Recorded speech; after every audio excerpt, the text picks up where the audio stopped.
2岁女童被生母关在暗无天日的衣橱中整整6年，她受到了难以想象的折磨，是有史以来第3严重的虐待案受害人，被医生比作大屠杀的幸存者。 Could you open the door? Why not? Do you know why? They put a chair on it. Oh, okay. Who did? Who put a chair behind it? Barbie. 视频中的女孩叫做劳伦·卡瓦诺，当时的她只有8岁。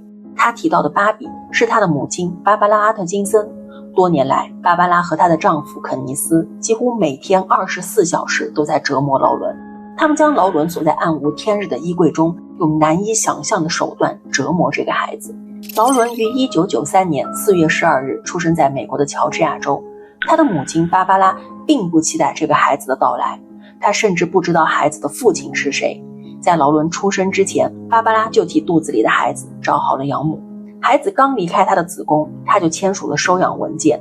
养母萨布丽娜询问她是否想抱抱孩子，芭芭拉表示拒绝。在接下来的8个月中，养母萨布丽娜和她的丈夫比尔把劳伦当作亲生女儿抚养。这时的劳伦健康、阳光、天真可爱，生活得非常开心。可是突然有一天，生母芭芭拉改变了主意，不知出于何种原因，她决定要带回劳伦自己抚养。养父母和芭芭拉进行了长达1年的监护权争夺。不幸的是，养父母的律师犯了一个严重的错误，他从未提交过终止生母芭芭拉监护权的文件，而这个错误开启了劳伦恐怖生活的大门。在往后的1年里，养父母逐渐失去了劳伦。起初法官只是授予了芭芭拉探视权，他们只能在周末的时候探望劳伦。谁能想到劳伦和他的生母唯一正常的家庭生活，居然是在争夺监护权的期间。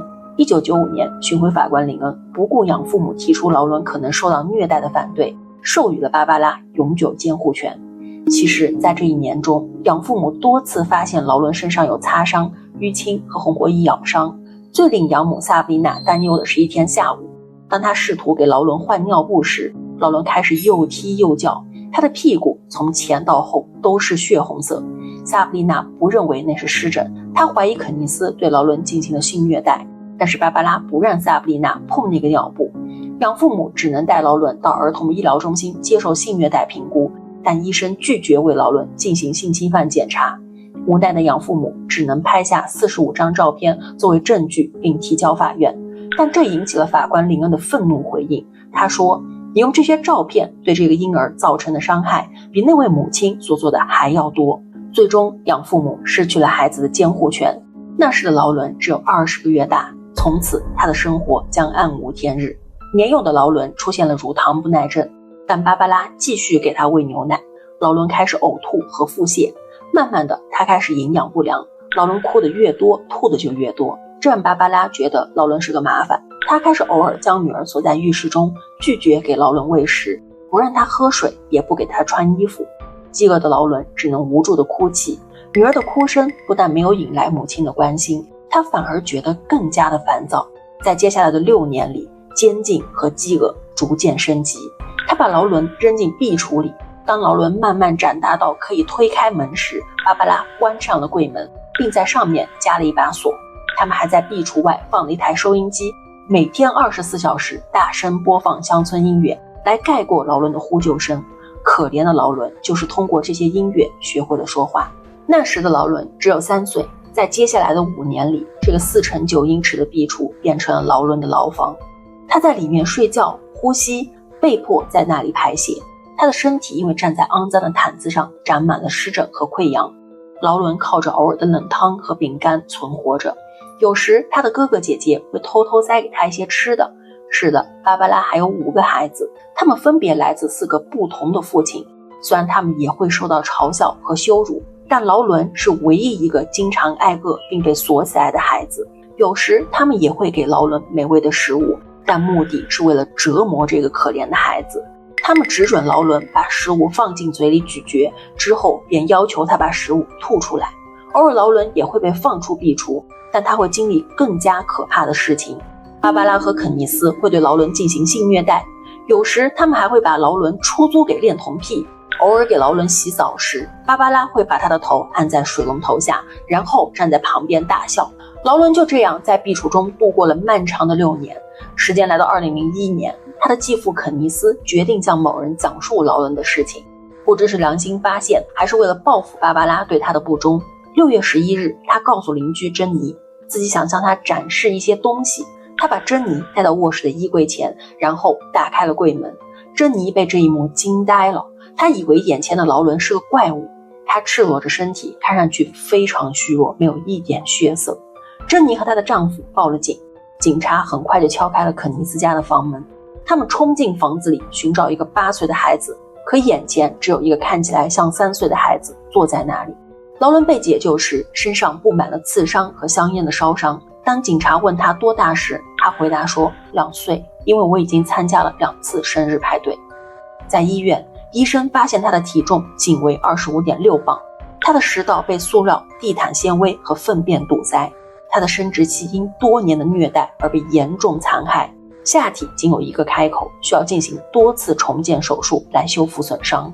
一位医生谈到劳伦时说，我们接收过被殴打的孩子、挨饿的孩子，还有一些孩子遭受过性虐待和心理虐待，但从来没有一个孩子的情况像劳伦一样严重。医务人员慢慢地将营养液注入到劳伦瘦弱的身体里。医生说他们使用的治疗方法是专门为大屠杀受害者保留的。由于劳伦在他最重要的发育时期被锁在壁橱里，他的大脑已经萎缩，大多数专家认为他永远不会过上正常人的生活。的确，他后来从一个受害者变成了一个施暴者。养父母一家得知劳伦的遭遇后，很快伸出了援手，他们想再次收养劳伦。当8岁的劳伦看到养父母时，他问道，这是我的新妈妈和新爸爸吗？劳伦努力适应着他的新生活，他没有接受过如厕训练，不知道如何使用刀叉，他小心翼翼地保护着自己的食物，生怕有人会从他的手中夺走食物。当他第一次赤脚出门时，他尖叫着说有虫子咬他，因为他以前从未感受过草地。芭芭拉和肯尼斯相继被捕，并被指控犯有伤害儿童的重罪，但地区检察官没有对他们提出任何性侵指控，这是因为他们不想进一步伤害劳伦，让他站在证人席上重温发生的一切。2002年，芭芭拉和肯尼斯在德克萨斯州被定罪，并被判处终身监禁。劳伦被解救的13个月后，养父母正式收养了他。虽然有一个充满爱的家庭在照顾劳伦，但劳伦的生活并不轻松，他需要长期接受心理咨询，但咨询的效果其实并不理想。在学校里，他仍然焦虑不安，经常用自残的方式来短暂逃避他的回忆。养母萨布丽娜很少让劳伦离开自己的视线，禁止他在外面过夜，不让他参加睡衣派对或在朋友家度过下午。但是儿童保护人员敦促萨布丽娜尽快放松束缚，因此在2005年8月，他同意劳伦和侄女一家一起过夜。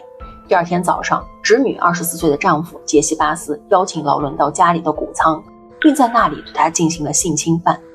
萨布丽娜非常自责，她甚至责怪她的侄女，即使侄女的丈夫被判处13年监禁，她也无法原谅自己。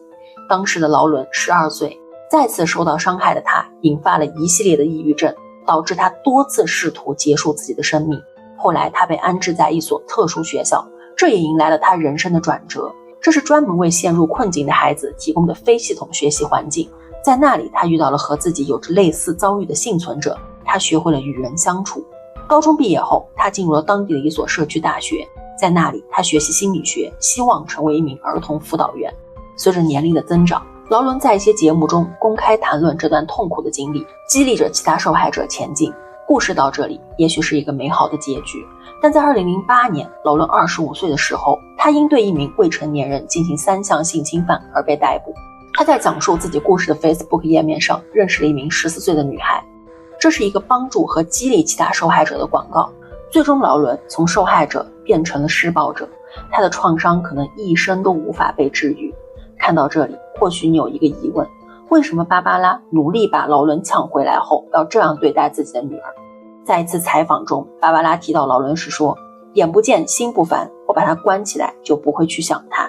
庆幸的是，芭芭拉和肯尼斯再也不用为看到劳伦而心烦意乱，他们被关在了属于自己的牢房。